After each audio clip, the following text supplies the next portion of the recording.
going to review the latest reality show called The Blue Therapy. I bet you've seen this show all over social media. It's on YouTube. It's a reality show whereby there are two couples who've decided to seek therapy, like out in the open. It's being publicly aired. Myself and my boyfriend have been going through a lot lately.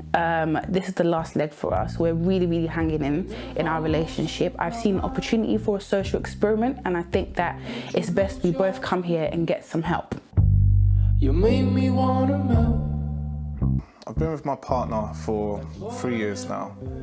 Just like everyone else, we've had our ups and downs, you know, things happen.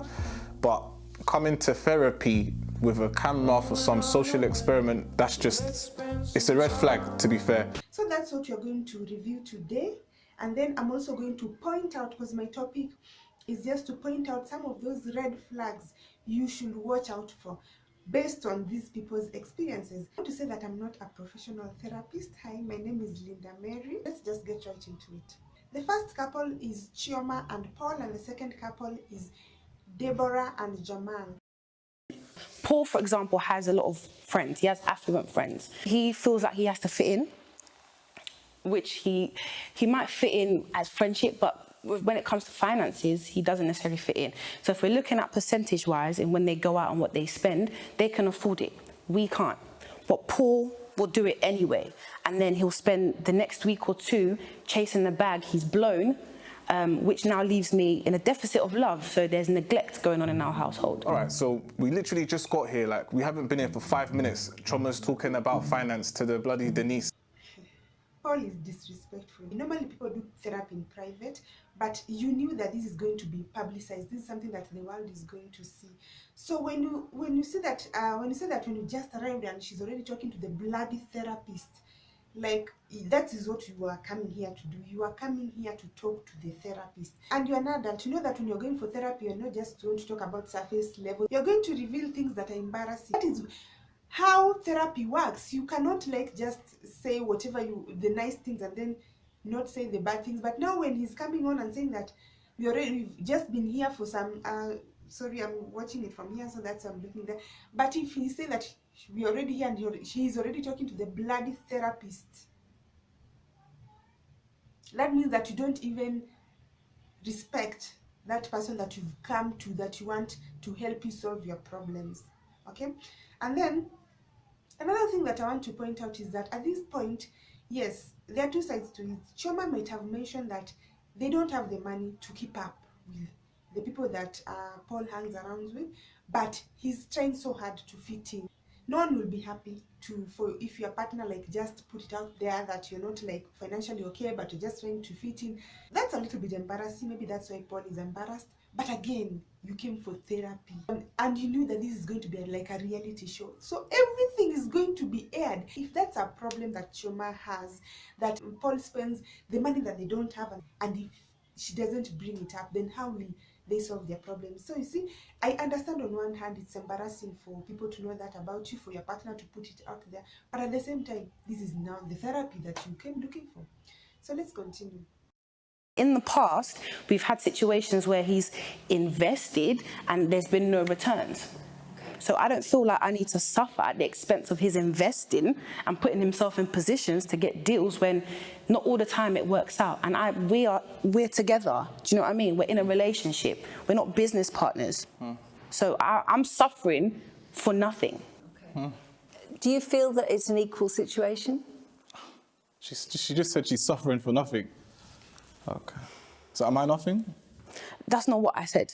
It's like your comprehension. This is why we're here, because anytime I bring up at home, he dismisses it. Really? Okay, you're not comprehending what I'm saying. Okay. I've literally just explained it. Yeah. Okay, look.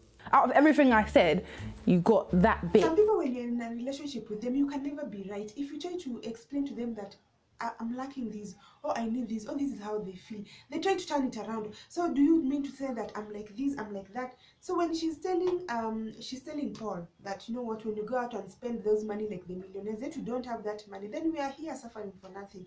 For nothing, because it's not worth you trying to keep up with.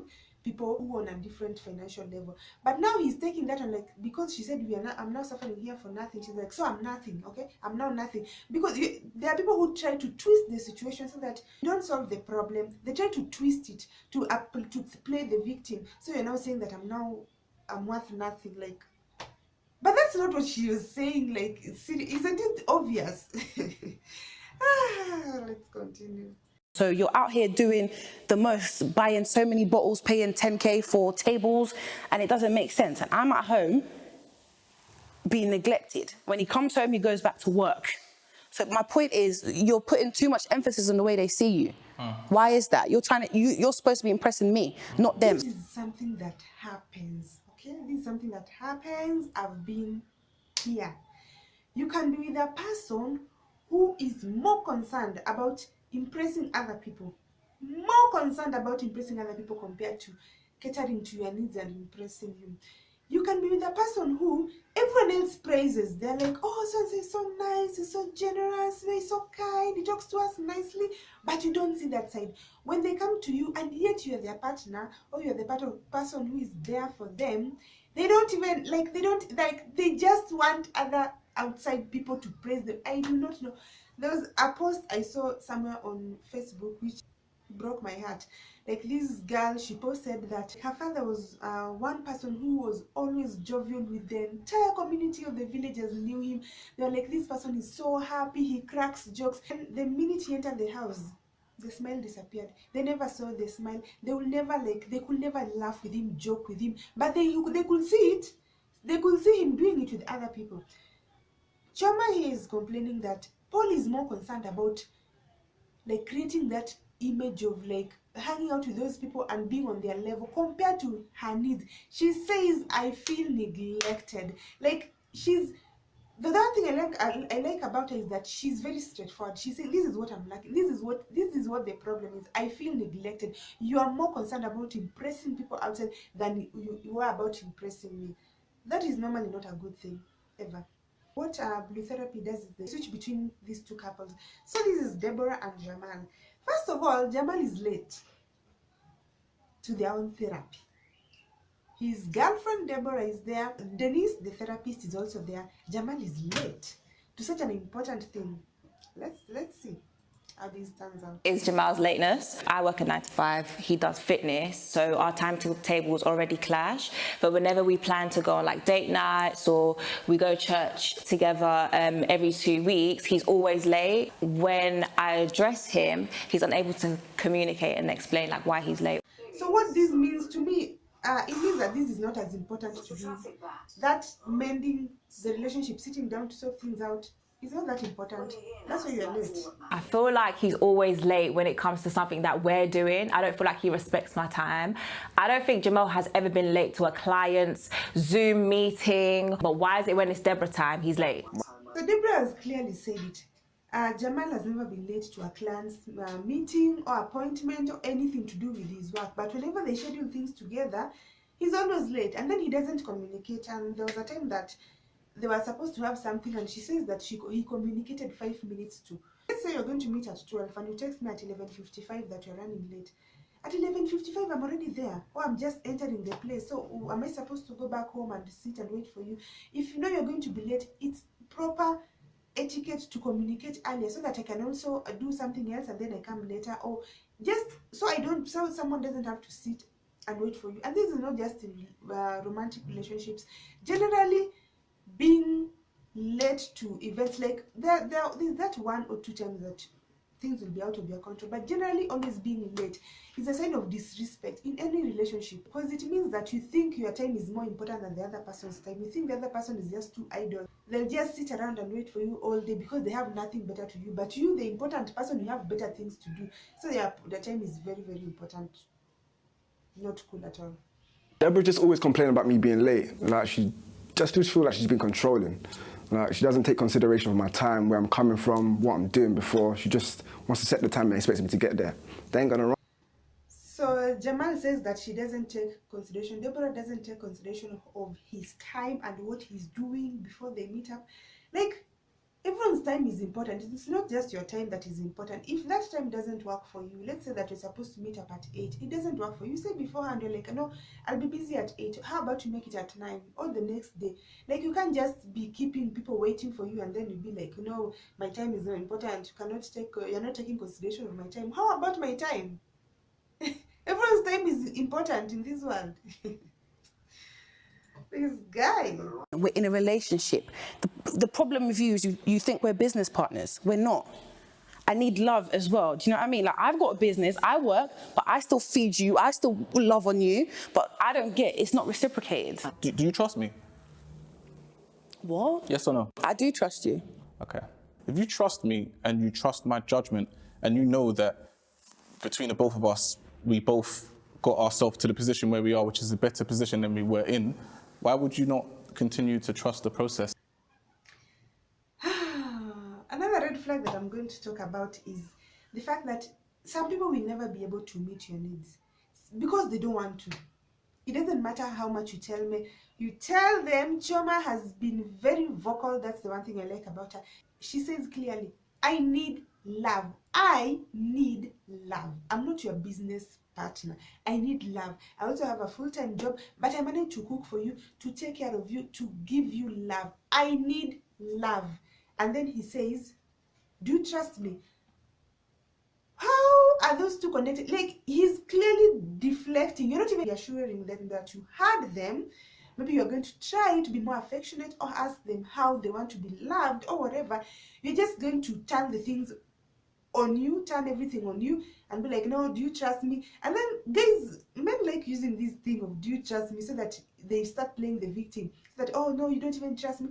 How does trust come in? We're talking about love. And then he's like, then you need to trust the process. Trust what process? I need love. I've made it very, very clear.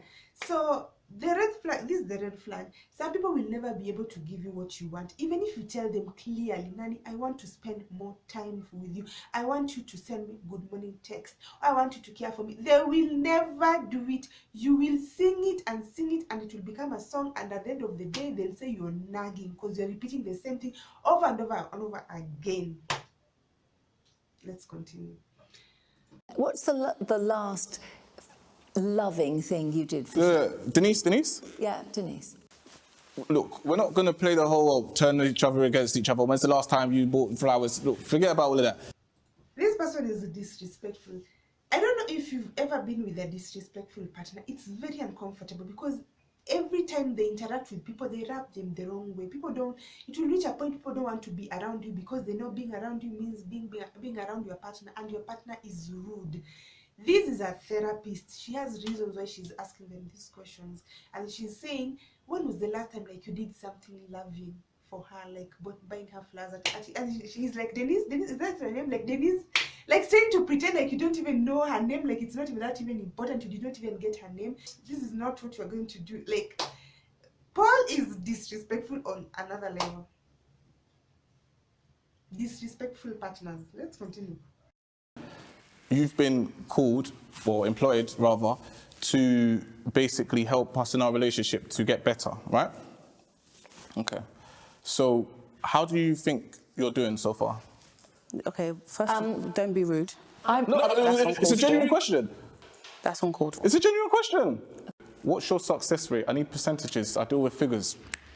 I'm afraid I don't work in figures. I work in people, and when people come back, it's because they're seeing results. I've never been to a therapist, but I do not think it is proper for you in the middle of the session to ask your therapist, how do you think you're doing? Like, you're trying to rate them. Do you think you're doing a good job? Like, and then going on and saying like, so what is your success rate? How many couples, how many, like, give me figures, like how many people have you coached that have gone on to be in successful relationships and you married? Like, show me you're worthy. Show me right now. How do you know that you're even good at this? That is being rude. Even Chioma was like, no, you are being rude.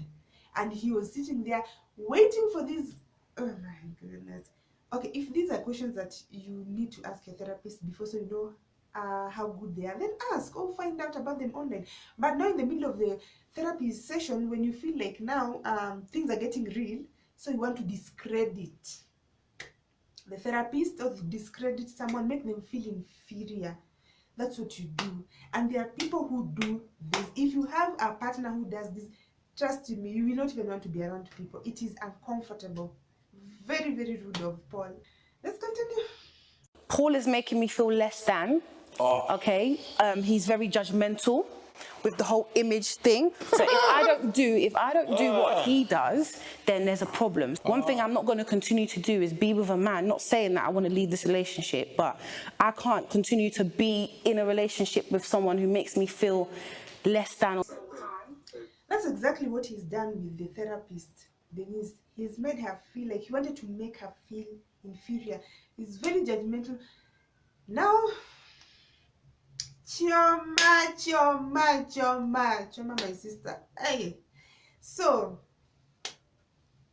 she also complains about that. He's very judgmental. Like he makes her feel inferior. Like if she does something, like she feels like it's not up to his standard or whatever.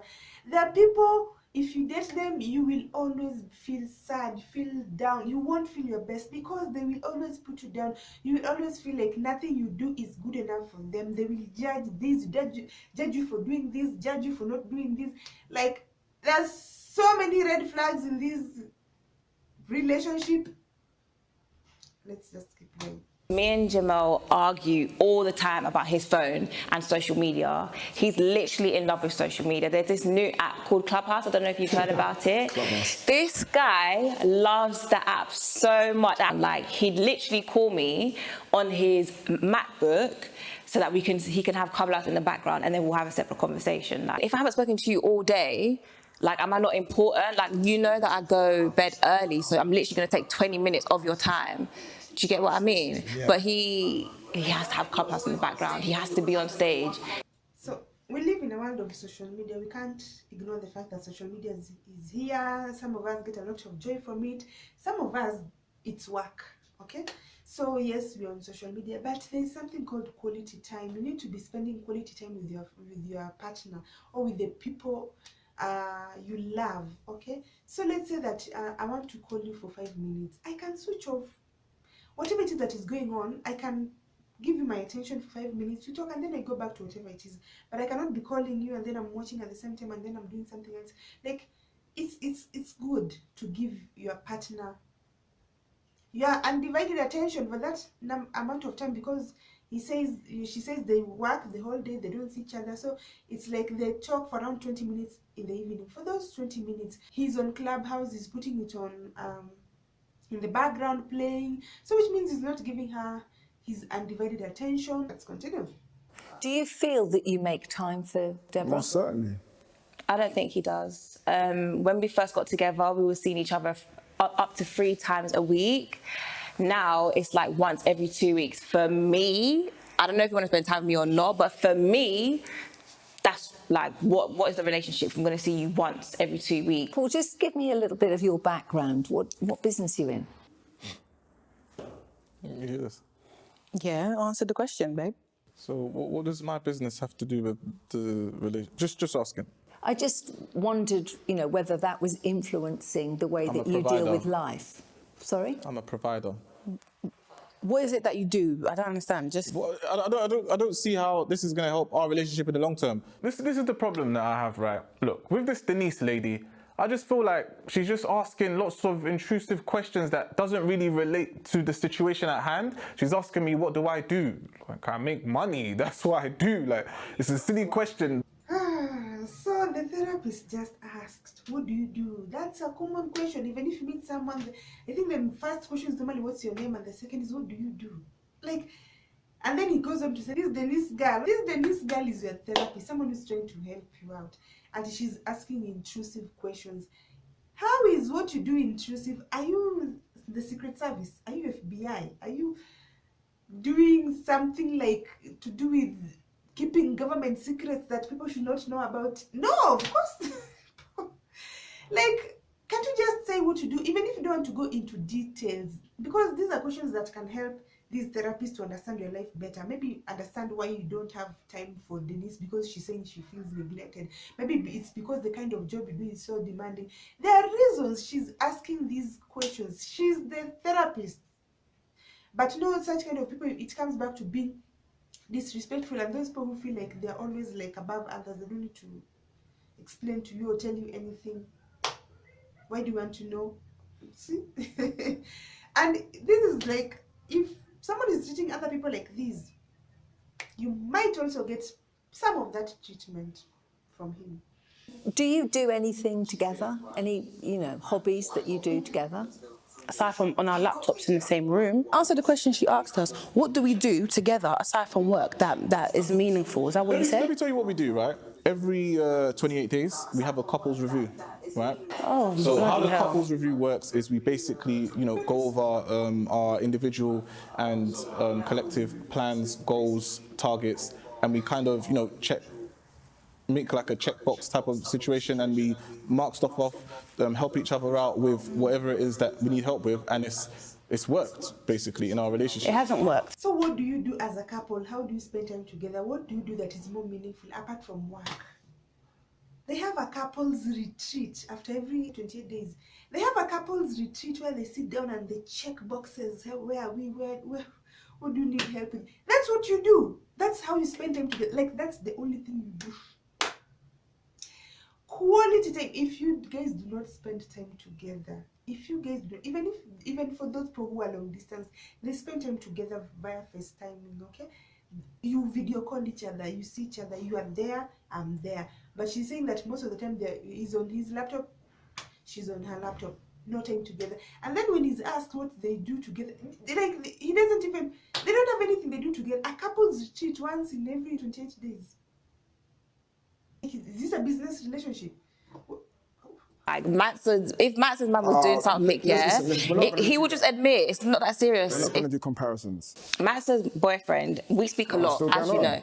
Wait, me and Max speak a lot, isn't it? Like, she told me that when she addresses a situation, he's able to acknowledge it and he just moves on. Do you get what I mean? I couldn't care less about your friend's boyfriend, this and that. Well, maybe you should chat to him a bit more. How about this? Yeah, don't compare me. Like, I've had enough with your conversation with your friends, talking about our sex life, our family life, this. It needs to stop now. Deborah does this thing that I actually hate. Like, she loves comparing me to other people, other guys. Like, no one likes getting compared to other people. So when Deborah keeps bringing up the point that Jamal is childish when she takes 2 hours to text him back because she's busy, he takes the same 2 hours to reply even though he's not busy. And then Jamal says that's not true. Then she's like, her best friend's man usually acknowledges. When the best friend brings up something, he acknowledges. So basically, she's comparing her boyfriend to her best friend's boyfriend. No. Wrong. Abort mission. Abort. Okay? That's wrong on all levels. You cannot compare your partner and then actually tell them to their face. That's why so normally does this. No. You won't like your partner to compare you to anyone else. So to make you feel less than, it is not cool at all. And then he also complains that she talks about their sex life and their love life with her best friend. Okay. As ladies, we normally talk. It's a way of venting, releasing. It's a way of like, it makes us feel better. But again, you cannot be talking to everyone. Okay, you can have that one person that you trust, that you can talk to. No, they can make you feel better. They can help you see things from a different perspective. Tell you, no, Linda, there you are wrong. You are wrong. You're not supposed to react like that. Sometimes our friends help us out. But why would you tell your man that you told your best friend? I cannot be like, you know what? I told my best friend about the fight that. No, absolutely not. No. And then no, he's talking about things like their sex life. You're telling your man that you told your best friend. Whenever he's around your best friend, he'll feel uncomfortable because he feels like naked. You've already bared his weaknesses to your best friend. So even if you did, shut up. Zip it. Personally, I feel it's okay to tell one person. These people were always like, don't tell anyone. You will die with your problems. You will collapse one day and die. We women are created differently. We need to talk things out so that we can just let them out. Okay? So, but don't go around telling everyone and then don't tell your man that you told your friend. Nana, let's continue. The minute you tell him you're comparing him to others, he won't even try. He won't even try because he knows no matter what you do, like you'll always compare him to that other guy. Like, does not make anyone feel good. I think the question that you should be asking Chioma is if she is getting into a relationship with a person like myself, I don't want to say bringing to the table, but... What am I bringing to the table? Now this is controversial. People might come for me for this, but there's this trend lately of men always asking women, what do you bring to the table? What do you bring to the table apart from sex? These people have been together for 3 years. 3 years. Which, number one, I have 2 red flags that I'm talking about here. Number one, after 3 years, a man knows whether he wants to marry you or not. He knows. I don't know whether they're just living together right now. A man knows. 1 year, unless maybe you were in high school, or you started dating when you were in high school, or you were in college, or you're in university. So, we're making that transition. You cannot just leave university and get married if maybe none of you have a job and stuff. But grown-up people, these are grown-up people who have their own sources of income. People will always be like, I want to get to know each other better. How better? After 3 years. 3 years. That is the first red flags. Red flag, don't date anyone forever and ever. No, no, no. Because what's going to happen is that you're going to start having marital problems, or even go through divorce before you actually get married. You're going to get so familiar with each other, so comfortable, you relax. The things that happen when you're in marriage, because you've known this person for way too long, and then it will no longer be that exciting to actually take the next step with them and marry them. Like, you've already even bored each other out. So, the second thing that I'm going to talk about here is the bringing something to the table. If you've been with this woman for 3 good years, you don't know what she's bringing to the table. You don't know the value that this woman is adding to your life. You've been with her for 3 years. So you want her to sit down and know that if you're going to be with a man like me, pride. Like, I don't know, Paul just thinks like he's just like the best thing that just dropped from heaven. Like, pop! Like, this girl should be lucky to have him. She should be like, I don't know, crawling on the ground or something. I don't know. Chioma, my sister. Chioma. This is not even funny. This is sad. As a woman, let me tell you, you should never sit down and list what you bring to the table to a man if he cannot see it. If you're a man and you don't understand the value that a woman brings to you, the loyalty, that emotional support, if she's your wife or she's your, like, they're living together, this person is making sure you come home to a clean home, you have food, you have suits that you're putting on to go to that job or to close that deal are clean. If you have kids, then these kids are safe. You're not at a board meeting and wondering, what did the kids have snack? Are they safe? Can I go and get them from school? Because your partner is already taking care of that. He's already making sure that they are running the home well. They are giving you that emotional support. They are giving you have the audacity to ask what someone brings to the table. If you cannot see all these values in that person, let them be, leave them. Someone else will see that value without asking them to sit down and list down their values like they in an interview. Now tell me what you're bringing to the table. Very disrespectful. So, first of all, I contribute to the bills. I'm doing my own, I take care of myself. Of course, he buys me things, but I'm going out to shop for myself. I'm also taking care of the home and him. Yeah, he might do most of the finance, but I'm bringing a lot to your life. And without me, you will be in deficit. You'll be lacking something. Yeah, and Chioma has made it clear. She pays the bills too. She buys some of her stuff. Yes, he treats her as her man. He buys her some things, but she's not 100% dependent on him. And even if she were, it is not only financial bits that a woman brings, because actually, even historically, like naturally, when you go back, women are not bringing financial gains. The men are taking care of the finances. The women are taking care of the home and their man. So whether she's bringing the finances or not, she's adding value to your life. If she's not adding, if you cannot see the value she's adding to your life, let her go, please. Like, why is she there? Let her go. Someone else will see that value. So if you're talking about me becoming a housewife, clearly, because you're talking about finances and me bringing something to the table, what's wrong with being a housewife? Was that the plan we had when we first met? It's a genuine question. I don't want to be a housewife. There's nothing wrong with it, but I don't want to be a housewife. I have a choice. Does that make sense? If I wanted to be a housewife, I would have become a housewife. That's what you keep pushing for me to do. That's not what I want to do, babe. and I'm able to provide for the both of us and kids in the future from now, why would she stress herself being out, trying to earn the same thing that I already have? Paul prefers Chioma to be a traditional woman. There's nothing wrong with that. And be a stay-at-home mom. Chioma doesn't want that. There's nothing wrong with that too. What this just means is that these people are not compatible. Chioma made it clear from the time, she says from the time that they met, he knew that she was not going to be a stay-at-home wife. She says there's nothing wrong with that, but that's not the life that she wants. And he's wondering that if he's bringing in enough money, why does she have to go through the stress of getting money? Let me explain this thing.